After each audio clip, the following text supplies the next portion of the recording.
नाज़रीन, ये हम खड़े हैं हुसैन आगाही बाज़ार में। तो आज हम आपको लेकर चलेंगे हज़रत हुसैन बुखारी रहमतुल्लाह अलैह के मज़ार पर, जिनके नाम पर ही ये बाज़ार बना हुआ है। आइए इनकी ज़ियारत करते हैं मज़ार मुबारक की।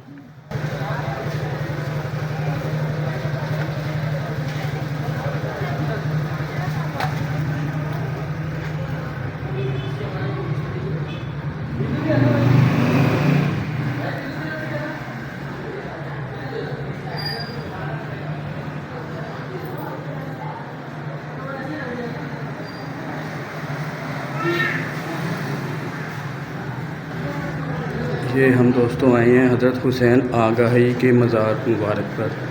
इन्हीं के नाम पर ये बड़ा, इन्हीं के नाम मुबारक के ऊपर ही ये बाज़ार भी है। ये बहुत बड़ा बाज़ार है, इसके साथ ही बीच में ही ये इस बाज़ार के अंदर हज़रत का ये मज़ार मुबारक है। मित्र प्यारे नू